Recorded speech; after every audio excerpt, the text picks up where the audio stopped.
Welcome back into the Pick and Roll NBA podcast with Jet and Sap, presented by Full Press Coverage. Just another typical day in September. Not a lot going on in the NBA other than my beloved Boston Celtics literally falling apart at the seams. Sap, no big deal. No big deal at all. I mean, media day is Monday. I'm sure there aren't any interesting questions that the players are going to face. This was a bombshell that started to hit late Wednesday night and continued on into today. Just shocking. And again, I'm a person who's been around a long time and very few things shock me. This shocked me. And it just opened up so many questions and really no answers that I don't think the time we have on today's podcast is long enough to fill up what we have to say. No, really, it's.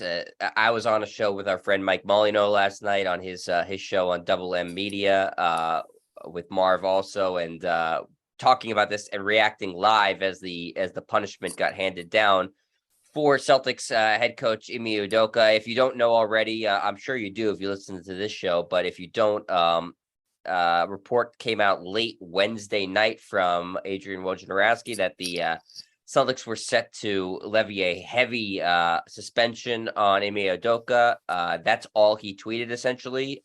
Kind of left it very, very vague. And about an hour or so later, Shams chimed in saying it was due to inappropriate or a relationship he had with a member of the Celtics staff. So that's really all we had. And then for about 24 hours, Sap, the Celtics were completely silent, and the internet did what the internet does, which was just speculate and spin out of control. And there were so many sort of narratives being talked about yesterday. Unfortunately, a lot of women being dragged into this who did nothing wrong and haven't done anything, and posting their pictures and saying, oh, this is who Ime Udoka cheated on his, fiance with. This is the one who, ruined the Celtics' chances this year. Some really bad stuff. And I think ultimately the Celtics had a terrible PR day yesterday by doing absolutely nothing. They put out a statement at around 9:30, 10 o'clock last night, and then they had a press conference at 11. But so much to unpack here. But the main thing is that Ime Udoka is suspended for a year and may permanently lose his job, depending on what the Celtics decide to do at a later date. He's never going to coach for the Celtics again. I think he's suspended for the year. And I think they did this to try to block him from going anywhere else. Maybe the Brooklyn Nets, where he has a great relationship with Kevin Durant at the end of the year. I'm sure they'll release him. There'll be a buyout, whatever it is. And then he'll be free to coach elsewhere. Also, this has a lot to do with legal ramifications. As Whit Grousbeck said in the press conference, as soon as they found out about this, they hired a prominent law firm to investigate it. If anybody knows anything about law firms, they will drag things out as long as they can because they love billable hours. So some law firm made a lot of money investigating this, and that's why maybe it took longer than it should have. The thing about Thursday being really the nauseating day that every female that works for the Celtics had to hear about her picture being put on Twitter or Facebook or Instagram. And is she the one? Is she Yoko Ono? She's breaking up the Celtics. The only issue is it's still going to continue because the Celtics never are going to announce who this woman is, nor should they. So even if they had come out on Thursday and said, yes, Ime Udoka had this relationship with employee X, and that would have got the other female employees off the hook, they weren't going to do that, nor should they, because again, legal ramifications. And then you also don't want to put this woman out there and throw her under the bus. So even if they said something or put a statement out earlier, I don't know how much that would have stopped Twitter's sphere, which is a sewer unto itself. So again, I'm not supporting the Celtics here. I'm anything but a green team, but I don't know what else they could have done at that moment that would have stopped this. Sometimes you have to look and say there's a lot of assholes that are on Twitter that, have nothing better to do than try to figure out who this woman was and turn it into a tabloid story, which it kind of went anyway, because now the coach, who everybody loves and respects and did a great job last year, is suspended because of what he did. And it still has to fall on Ime Udoka. He's the person that did these things, and he's going to pay for it by being suspended this year. From what Whit Grousbeck said at the press conference, he will be paid, but less than what he would have normally been paid, because there'll be fines imposed. Lord knows, maybe Ime Udoka is going to have to pay for the bill to the lawyers or pay half of it, whatever it may be. I don't know. And that's really not that important, to be honest with you, because everybody's going to survive. Rick Grossbeck's a billionaire. Brad Stevens makes $7 million a year. And I think Ime Udoka is going to recover from this. The big thing here is what happens next for the Boston Celtics, who, by all accounts, are the favorites to win the NBA championship. But I think their odds went up or went down, whichever way you want to paint it. I don't know if they're the favorites anymore. And also the news that came out today that I think may be worse news is that Rob Williams is going to be out 8 to 12 weeks. I mean, it's still a players' league, and now we're not going to see Rob Williams play until January at the earliest. That may actually be worse news than anything else because he's such an integral part of it. Coaches can be replaced. We know it's a players' league, but we also gave Ime Udoka a lot of credit last year, so we can't just poo-poo the fact that he's no longer the coach, because I think he did do a good job next year. Now you've got a 34-year-old replacement in Joe Mazzulla, who has had his issues unto himself back when he was in college. So I don't like how you can paint that here's our replacement, a guy who had some sort of assault charges against a woman when he was in college. Like, maybe the Celtics are tone deaf, or maybe the media is not doing its job by saying, wait a second, you're moving on from Ime Udoka to this guy who has no experience as a head coach in the NBA and was the 4th or 5th assistant last year. They call him a back row assistant. He wasn't even sitting on the front row. He was sitting in the back row, kind of like Bob Uecker. Now he's your new head coach, maybe because Jason Tatum likes him. It's a mess. It really is a mess. And again, media days Monday, training camp opens, and the season starts in less than a month. Yeah, it's absolutely a mess, Sap. And, as far as my criticism for the Celtics organization goes, I think that, yes, they obviously shouldn't and couldn't name the woman involved here. So I have no problem with that. They absolutely should not do that. But I do feel like they did a lot of the women a disservice by not standing up for them earlier and saying, yesterday at some point in the afternoon, just putting out, hey, we're going to have a press conference tomorrow at 11 a.m. We know there's a lot of speculation. Please respect, the women of our team's privacy at this point in time. Like, the Celtics organization takes these allegations very seriously. We're doing like our due diligence, etc.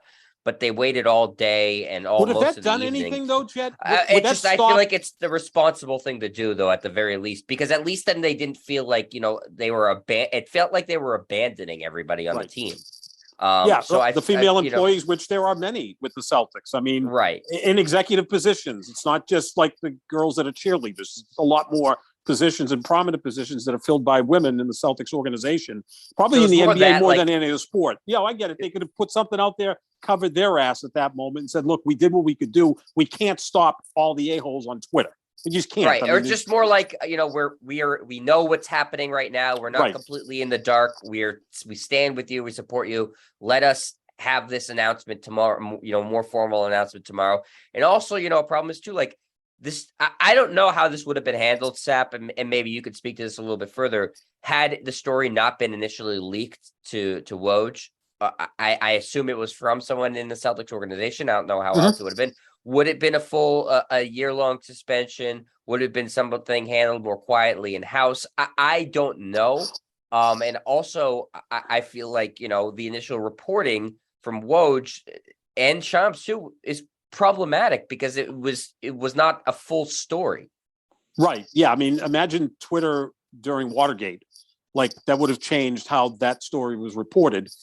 So the thing is, the Celtics had to do something soon. Media Day's Monday. They couldn't have gone to Media Day and people show up and say, hey, by the way, where's Ime? Oh, he's got kidney stones. He couldn't make it today. Right. And they keep making these excuses that, he's not there. Something had to be done today, leading up to Media Day on Monday and the start of camp.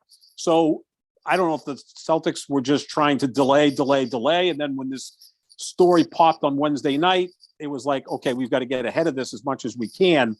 Now, the thing with Woj and Shams is, I tweeted this earlier today, the biggest rivalry in sports is not Red Sox, Yankees, Ohio State, Michigan, Duke, North Carolina, or any other rivalry, Canadians, Bruins, pick another one. It's Shams and Woj. I mean, this is what it's come to, that everything is reported by one of those two guys. And the fact that they were close before, right? Because Shams was a protege of Woj, and now they are no longer friends. Maybe they are. Maybe they discuss things, but I doubt it.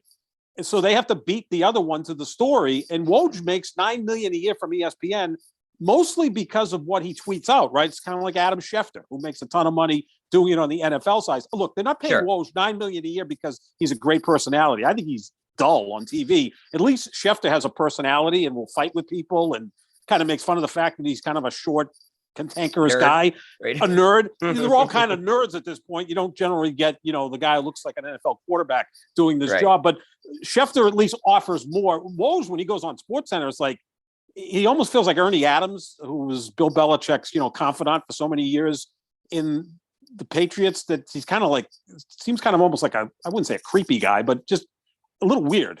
Whereas Schefter comes across a little bit differently. So they're paying him $9 million a year. They're paying Woj $9 million a year, mostly for Twitter. So he's got to beat Shams on these big stories to earn his money. So he popped it out there Wednesday, and then Shams came back several hours later with more details. So it was just like a race to get out there first. So that's where we're at when it comes to reporting. So that's another issue going forward. As far as the leaks, maybe it was the Celtics who leaked this, and maybe they wanted to leak it to throw out a test balloon to see what the response would be. And we saw the response from former players saying it should be a fine. Paul Pierce said it should be a fine, even though he had no clue of what took place. No one has a clue what took place other than who? Whit Grousbeck and Brad Stevens and probably some people in the hierarchy of the Boston Celtics. It seems like it's coming out a little bit more, Sep. Maybe some other people know, but as of on Wednesday and Thursday, nobody had a clue besides those people. No, that's it. And maybe I'm just throwing this wild theory out there. Let me put my tinfoil hat on and go on Alex Jones here.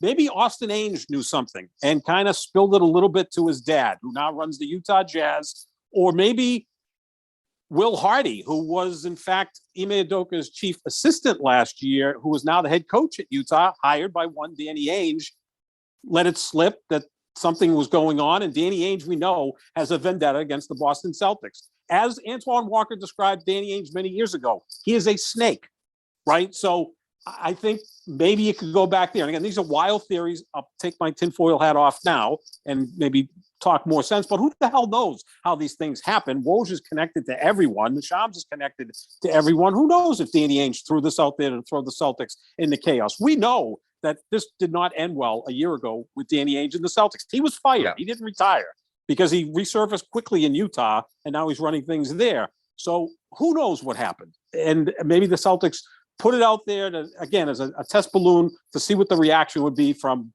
players in the league now or former players. And I think the former players, and Jay Williams being one of them, said, this seems a bit much. And then Stephen A. Smith had a problem with the organization. And so everyone seems to have something to say about this because it's a weird story. And on the surface, it's like, okay, he had an extramarital affair, and he's not even married, but he's engaged to the lovely Nia Long. That should be between him and Nia Long. But now as we're seeing more and more of these details, it seems like it went a little further than that the consensual relationship may not have been that. Maybe he thought it was, but the woman that he was having the affair with may have thought it wasn't. So, and again, that happens in all workplaces in America. I mean, this is very, very common. Yeah, Sap, that's why I think if we're talking about the ramifications on the Celtics, it really extends beyond this season. And depending on what the players know now and what the players in the rest of the league find out, and I'm sure, it's a very gossipy league. So I'm sure that plenty of people are going to find out exactly what happened. And I think that, most of the public will eventually. It's going to really change how people's perceptions of the Celtics, because I think the initial reaction of, okay, he had an extramarital affair and then they're suspending for a year seemed like, well, what the hell are they doing? That, is, first of all, none of really anybody's business. And if they have an internal code of conduct, then maybe that's like a 10-game suspension that they just call conduct detrimental to the team. A year seemed incredibly heavy-handed. And I don't think any of the players in the league want to play for a team that seems like they're the morality police or the heavy-handed punishment team. But now that, they sound like Chick-fil-A, right? I mean, this is something Chick-fil-A would do to its employees because they're holier than thou. They don't open on Sundays and they're anti-gay. So it sounds like a Chick-fil-A type thing, not an NBA team. NBA teams tend to be a bit more liberal with this type of stuff. But again, I give the Celtics credit or the league credit for standing up for women. I just wish the Celtics stood up for the women on Thursday more so than they did, as you said. Sap, it's on the surface, initially, again, it looked like, well, they're, really being heavy handed here. And, you have the optics that are bad of, okay, it's a black head coach, and Robert Sarver just got suspended for a year for saying the N-word a bunch of times over 18 years and groping his employees and sexually harassing that. So the optics were really bad too. And I think based off of just the initial reporting, people like Matt Barnes and a lot of people like Stephen A. Smith, you mentioned, were going in on the Celtics organization and saying this is ridiculous. They're, being incredibly heavy-handed here. But to Matt Barnes' credit, former NBA player, he hosts the All the Smoke podcast, which is a great show. If you're an NBA fan, I suggest you go listen to it too. Did come out today and said, I got this wrong. I've heard more details now. It's way worse than what is being thought out there. And I think the Celtics did the right thing here. He didn't offer any details because that's not really his job to do. But, to his credit, he said, I got this wrong. I think that what they did was an appropriate punishment. But that sort of leads me to this, Sap. You did allude to it a little bit earlier that perhaps they don't want him to go to another team and stuff like that. But if you suspend somebody for a year, you might as well fire them. I just don't see how something rises to the punishment of a year suspension, but doesn't rise to the termination of somebody. Could it simply be okay, we don't want him to coach for the Nets thing? Could it simply be if we fire him, we have to pay him out the bulk of his contract? I don't know. But if you're talking about the Celtics wanting to feel like they're in good moral standing, something either rises to the occasion of it's a fireable offense or it doesn't. But a year-long suspension is a completely half measure, in my opinion. Oh, absolutely, because there's always the chance that he could come back. I think that the chance of him coming back is less than 1%. First of all, would he want to come back? You've been suspended for a year. You go away, and on June 30th of 2023, Wick Grossbeck and Brad Stevens come to you and say, okay, the suspension's off. Welcome back. You can coach the team. That's going to be kind of a weird feeling for Ime Udoka. That's going to be a weird feeling for the players as well.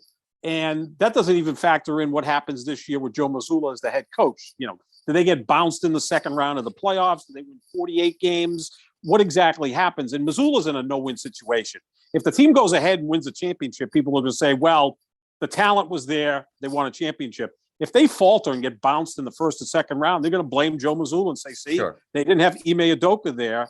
They would have gone further with Ime Udoka. Now, people have brought up Alex Cora serving a one-year suspension. That's completely different. That was given out. That was issued by Major League Baseball. That was not the Red Sox that suspended Alex Cora for a year. They stuck with him and brought him back after the suspension to manage the Red Sox. In that case, it was the Red Sox, us against them being Major League Baseball. In this case, with the Celtics suspending Ime Udoka, it's us against us. This is the team mandating the suspension.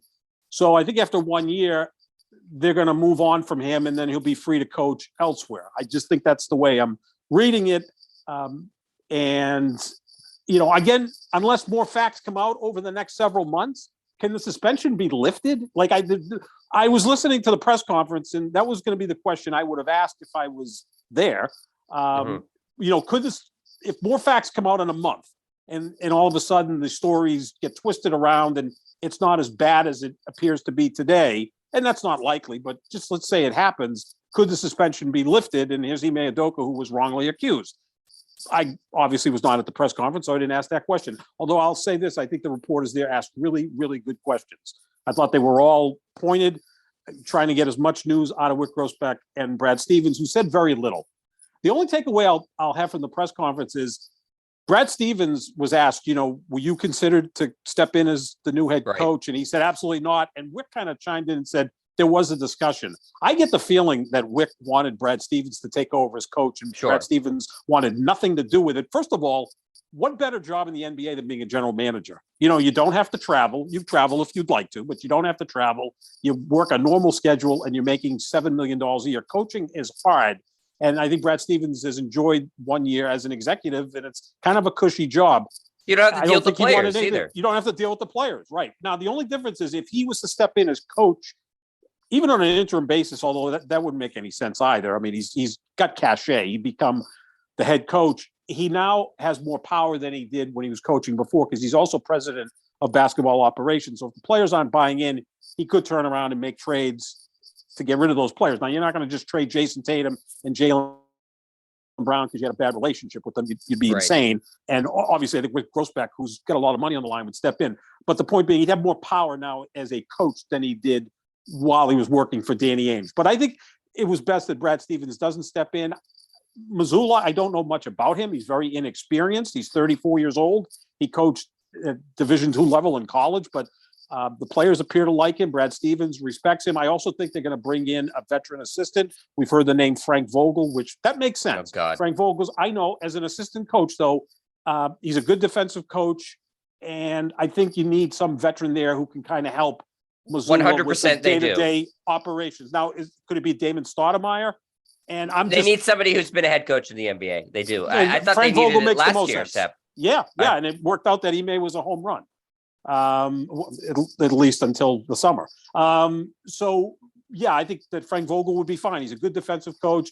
He can show us a championship ring. I know, everybody makes fun of it, that it took place in a bubble, but, he coached LeBron James and Anthony Davis to a championship, and he can give you a little bit of that consigliere feel, right? So Mazzulla, after the game, can go out to dinner with him and run some things by him to help him out because Mazzulla's so inexperienced and so young. So that's a possibility as well. But this falls on the players. Is Jason Tatum and Jaylen Brown going to be bought in with Mazzulla? Are they going to have a hair across their ass because they lost their coach who they like?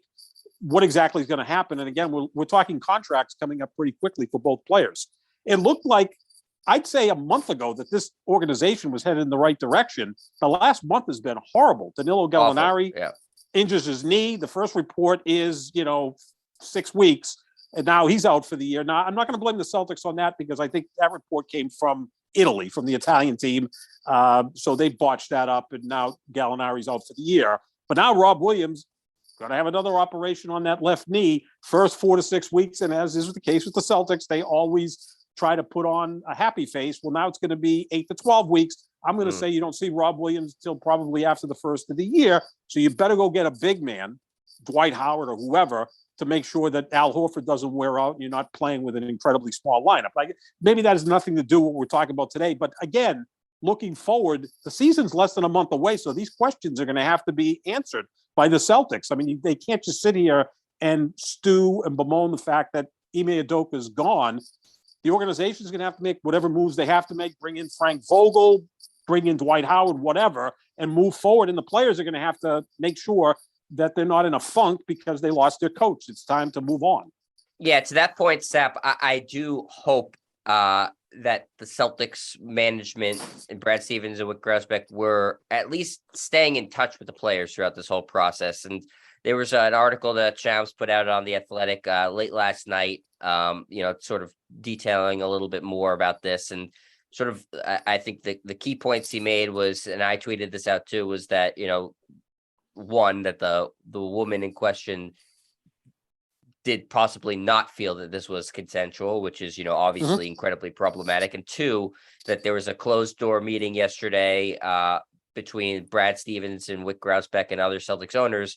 And it didn't mention any of the players involved. And I hope, because it's a players league, as you said many times, Sap, that the Celtics were keeping Jason Tatum, Jaylen Brown, Marcus Smart in the loop, not necessarily saying, hey, guys, help us decide the punishment for your head coach. What do you think? We're going to vote here. It's got to be Rick Grousbeck at some point who says, but I'm in charge. I have to make a decision. But keep them abreast of the situation. Letting their voices be heard. I'm saying, like, if they have something to say, give them the opportunity to say it, as opposed to just making a unilateral decision and saying, hey, guys, this is what we did, or this is what we're going to announce. Give them a chance to weigh in. I'm not saying that means that they have the chance to make a decision, but they should at least feel like their voices and opinions matter and are heard within the organization. I don't know that they're not. I just, from a Celtics fan perspective, hope that the team is smart enough to realize that you need to, in any circumstance in this league, be catering to your players and making sure that they feel like they're a part of the organization and not just, paid employees that are going out and, doing something and playing, basketball. Again, essentially that's what they are. But if that's all they think they are, then they don't want to play for that organization. And so the Celtics, with this situation being so sort of unprecedented and stuff like that, the best thing they can do is make sure that their relationship, that the front office's relationship with the players is steady and that the players trust the front office here, because this is obviously a huge deterrent to what their goals are this season, which is winning a championship. Yeah, absolutely. I mean, everything seemed to be in place. And like I said, the last month has been a disaster. Gallinari, I mean, obviously would have been a nice player here. Being Italian-American, I would be rooting for him. Absolutely. But that's not a giant loss. Again, we talked about this a few weeks ago. Maybe you sign Carmelo Anthony to essentially do the same thing that Gallinari does. The Robert Williams injury really concerns me because he is the key to their defense. We saw how much better they are with him on the floor than off the floor. So we're going to have to monitor that to see when he comes back and how he's going to be. Now you also have to watch the minutes for Al Horford. That's why I think it's essential to go get a big man, Dwight Howard, whoever. But this Ime Udoka story is gigantic because it really can rock the foundation of the organization. The early part of last year, he struggled. They were 18-21. They turned it around, finished 33-10 over the final 43 games in the regular season, made it all the way to the NBA Finals, and he got a lot of credit. And I liked the way he coached because I think he had the cachet. Former player, not a great player, but a role player, also coached under Greg Popovich, and just had a certain style about him that I like an authoritative guy, 6'6", good-looking guy. So, it's not a surprise that, he probably does pretty well with the ladies, but just has that thing about him that I think the players kind of respect. I'm sure the players look at Ime and go, wow, he's pretty cool, right? He played in the league, coached for Pop. He's been engaged to a beautiful actress. He seems like a pretty cool, hip guy. So I think the players who are very young and impressionable, right? And they're going to look at him and say, yeah, I'd like to be him someday, engaged to a beautiful actress and maybe coaching in the league and doing quite well for myself. So he had that ability that I think he could go to players and I'm not going to say just get in their face, but he could coach them. And I think they took it. And obviously it worked because they made it to the NBA Finals. Now we're going to have to see how Joe Mazzulla does. And apparently Jason Tatum likes him a lot. And you know what? That's important. That's your best player. Got to keep him happy. Got to keep Jaylen Brown happy. If they both are in on Mazzulla, you go from there. Bring in that veteran coach, Frank Vogel, whoever, that's going to be a good defensive coach and can kind of coach Mazzulla along as being a head coach. I think that's essential to do. And I think it's also important to get off to a really good start. So maybe this story doesn't dominate the news. It's big enough already. But, if you get off to an 8-2 start, maybe it's not as big as it is right now. Yeah. And, unfortunately, that's going to be a lot on the players. And now they have a lot more distractions and stuff to deal with. And, I was saying when I was on the show last night, before the suspension became official, and now we've heard a little bit more details because of the press conference this morning, that I don't know that the players really care about, an extramarital affair. No. I don't think that that's something that they're like, oh yeah, this guy is a real dirtbag. Like, I think that they're probably like, yeah, that was stupid. That was wrong. I don't know that they really look at it and be like, yeah, I don't trust this guy anymore or anything like that. Now, that being said, if it was a non-consensual thing, I think that they can totally grab their heads around that and saying, yeah, this was no. We don't want anything to do with this guy anymore. But if it was just, he was cheating on his fiance, I think the players are like, yeah, okay, stupid, but, whatever. So they probably are more impressed with him. They're like, wow, he's engaged to Nia Long and he's also on the side doing this, that, and the other. Like, wow, what a cool guy. That's why, Sap, I think, again, it's of the utmost importance that the players are in the loop with everything that's going on here. Not just the details of the punishment, but what exactly he did. They need to know. It's not fair to keep them in the dark.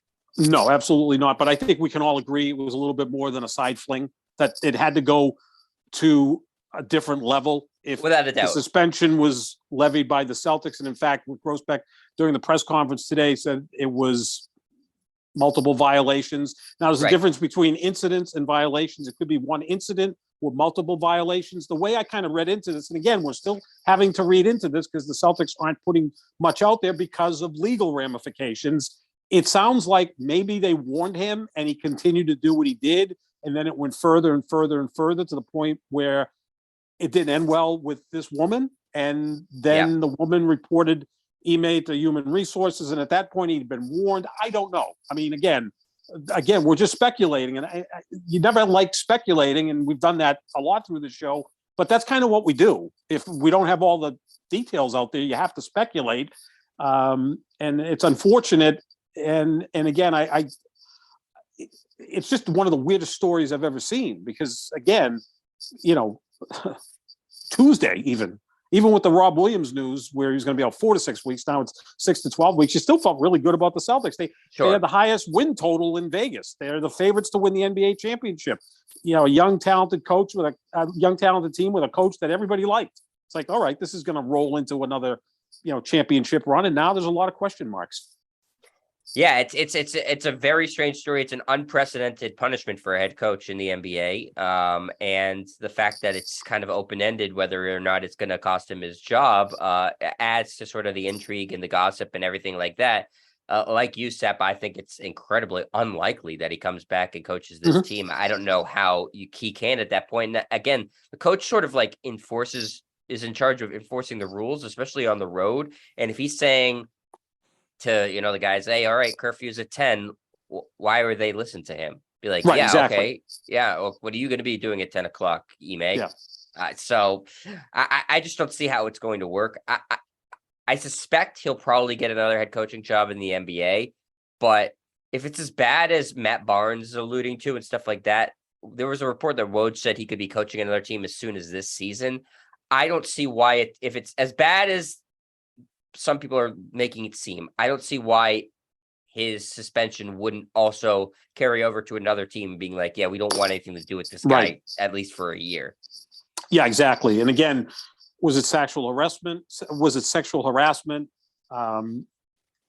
Sexual assault, which is another level up. There's all these different levels. What exactly happened? And if the details come out, then the other teams will know, right? I mean, it's a very small league. So if I'm the Denver Nuggets, and I say, I want to hire Ime Udoka, they're going to go to the Celtics to try to get an idea what happened and if they should go ahead and make this move. I remember, was it Chauncey Billups that had to go through quite the vetting process when he was hired in Portland? I look at the NFL, the assistant coach at the Kansas City Chiefs, who never gets hired. Oh, no. Eric Bieniemy. Eric Bieniemy. There you go. I have no clue why this guy hasn't been hired as a head coach other than something happened in college, like 30 years. I remember when Eric Bieniemy played at Colorado over 30 years ago, there was some sort of issue. Like we're 30 years later, and that keeps coming up. Other than the fact that maybe Kansas City advances so far every year in the postseason and plays in the Super Bowl, oftentimes that teams move on and hire a coach, and he's not available. But and again, look, cue up Bomani Jones or whoever that's going to come out with this as some sort of racial overtones with the Celtics. That Anna Horford was all over that last night. Exactly. Cap. Yeah. I mean, okay, the black guy's out. The owner of the Phoenix Suns got what essentially is less of a punishment, right? $10 million. Stephen A. Smith said the same thing. Yeah, I mean, so and absolutely, and now he's being replaced by a white guy when there's a probably more qualified black coach on the sideline and Damon Stoudemire. Like, this is all going to be brought up, and a lot of it, rightfully so, right? I mean, so. I know we wanted to touch on Sarver really quickly. He's now going to sell the Suns and the Mercury probably for 6, 7, 8 times more than he paid for it. So only in professional sports can you buy a franchise, totally screw it up, turn around and sell it, for 700% profit less than 2 decades later. It's a pretty good life they lead. But yeah. That was going to be the lead, obviously, what we're going to talk about today, prior to all this Ime Udoka stuff coming on, because, it would be a massive story. It is a massive story that somebody's selling a very desirable NBA team in, a nice warm location that's been pretty successful the past couple of years. But this Ime Udoka story is just far more interesting and scandalous. And Sarver eventually is going to sell the team because of pressure put on by the players. Good job by the players and by sponsors and by the minority owner of that team. I think that they've done a really good job making sure that what the NBA maybe wouldn't or couldn't do was done by putting public pressure on him. So Sarver's going to go. That's good for the league. But ultimately it'll be good for the Phoenix Suns. But the Celtics have a long road to recovery from this, and they already have had some PR stumbles in the past, with Kyrie Irving, and now the guy throwing the water bottle at him, and all this accusation about the city of Boston being racist, and now there's this on top of it. It's not good. It's going to take a lot, and a lot is now being put on the players, and we know that they don't really have like a guy that's going to be like a chips are down, okay, let's rally behind this person sort of player on that team. So I don't know what's going to happen to them this year, Sap. Yeah, they don't have a natural leader. I mean, again, the NBA, the one thing they don't have many of in the NBA is leaders. A lot of great players, but not a lot of great leaders. The first two that come to mind to me, LeBron and Steph Curry. Those are the two guys that I think do the best job of leading. And then they are also great players. It kind of goes hand in hand if you can do both.